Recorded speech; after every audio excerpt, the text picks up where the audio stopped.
بسم اللہ الرحمن الرحیم۔ ناظرین، آج کا دوسرا ولاگ پیج 360 اور ہمارا ہیڈنگ وہی چل رہا ہے پچھلی آیت، یعنی سیقول السفہاء، یعنی دوسرا پارہ شروع ہو چکا ہے، اس کا ترجمہ اور تشریح بیان کر چکے ہیں، معارف و مسائل بھی کا ذکر ہو چکا ہے، اب اسی کے مسئلے مسائل پر ڈسکس ہو رہی ہے۔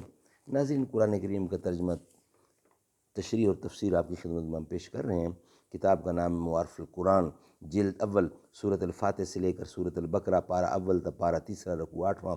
رائٹر ہیں اس کتاب کے مفتی اعظم پاکستان حضرت مولانا مفتی محمد شفیع صاحب عثمانی رحمۃ اللہ علیہ۔ بسم اللہ الرحمن الرحیم۔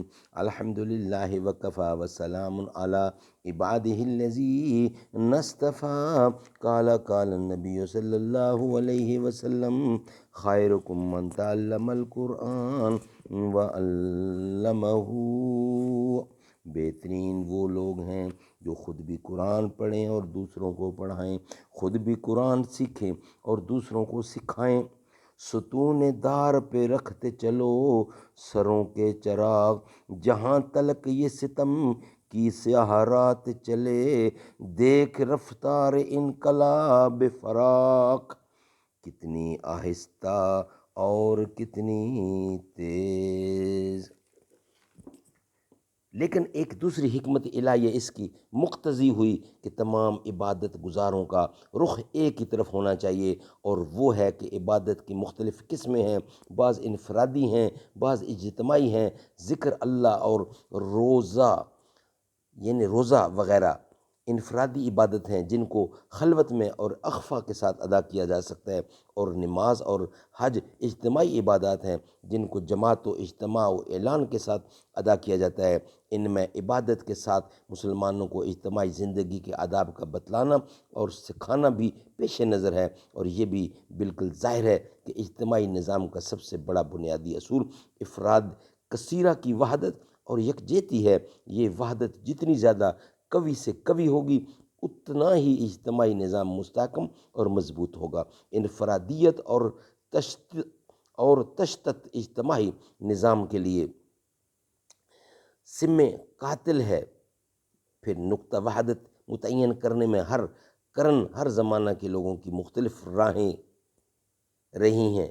رائے یعنی رائے، مشورے اور نصیحتیں یا ایڈوائزیں رہی ہیں۔ کسی قوم نے نسل اور نسب کو نقطہ وحدت قرار دیا، کسی نے وطن اور جغرافیائی خصوصیت کو، کسی نے رنگ اور زبان کو، لیکن دین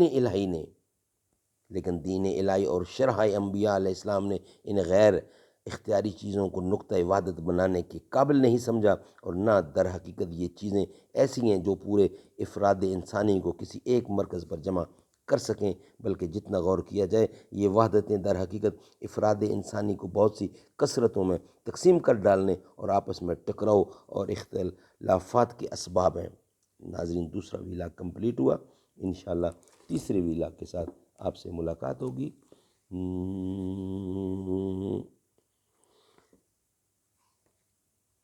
مدینہ ہے جہاں پر سید ابرار رہتے ہیں، دل مضطر ٹھہر جا یہاں تیرے غم خوار رہتے ہیں۔